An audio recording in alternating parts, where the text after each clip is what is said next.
Good day, friends. It is me, HLModTech, and 6th grader Luke sent me an idea for a fun fidget. I took a minute to play with it, so let's get cracking.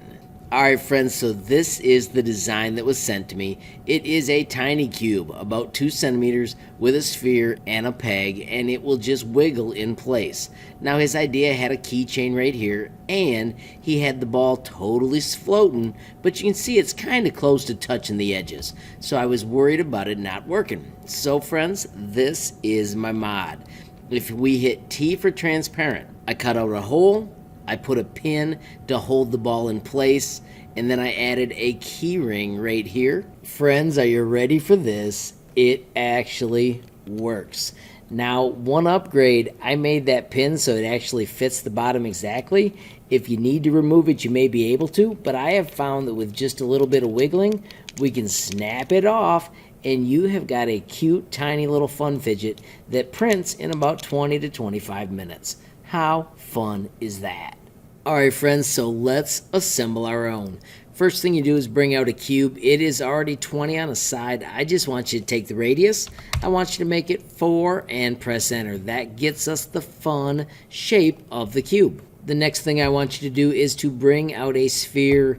Hold down shift to stretch it to Crazyville, and then the number we're going to type is 14. This is how large the hole is going to be. Select those two items. Click Align. Make the red one the boss, and we want center, center, and top. Friends, now we're going to click on this shape and height it. Click on that sphere, and we want to do Control up 1, 2. So when we do Show All, it is 2 millimeters above. That's what we need. We want to take those two pieces, note it says 2, and we want to group them so it's cut out. We've got the hole where we're going to put the sphere. Before we do that though, let's make our cone. When you bring the cone out, make sure you do it like this. 0.5 and press enter for the top. We want the bottom radius to be 2 and press enter. And we need the height to be exactly 8.5 and press enter. Friends, grab those two parts, choose a line. We're going to do center and center. And then friends, if you do T for transparent, check it out. It's poking out just above. This is what enables us to balance the sphere on top of it so that way when we're done, it's able to spin. It is so slick. Bring out your sphere. Hold down shift and stretch it to Crazyville. I have been using 13 and it works. If you want to try 12, you'll have a little bit more gap. Your printer may need that. 13's been successful with mine, so I'm going to stick with that. Let's hide this. We need to set this ball on top of the pin. Do that by clicking work plane, clicking on top of the pin, and hitting D for drop.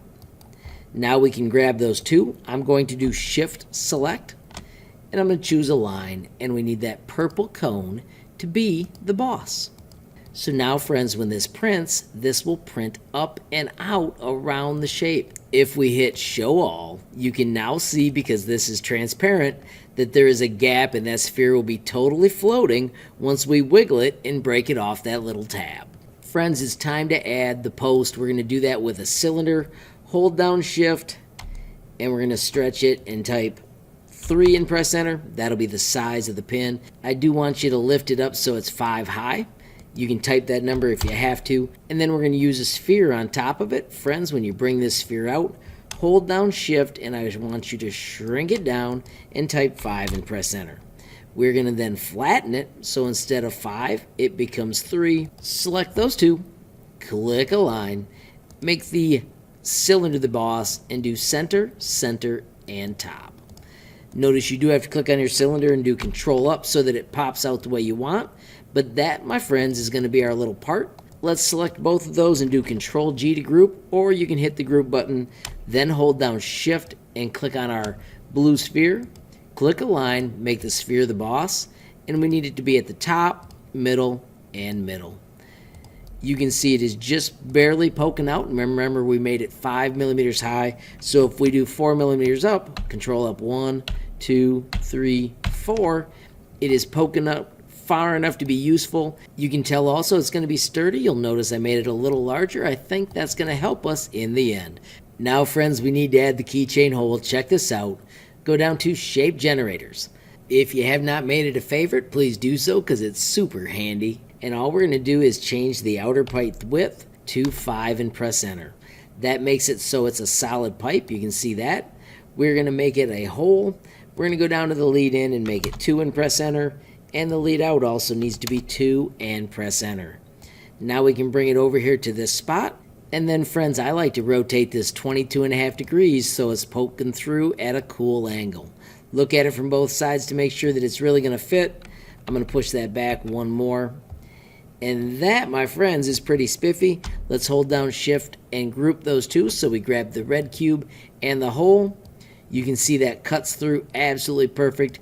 If we hit T for transparent to shut that off, that, my friends, is a fantastic fun fidget. Friends, if you're in my classroom and want to get this printed, this is where you select your parts, hit export. We choose STL. Notice we did not have the extra stuff if you have practice ones. And then you always need to find the quick access. Put it in the STL folder and then make sure it has your initials after it. I'm going to put V3 because I've made more than one. And then you can also type a color.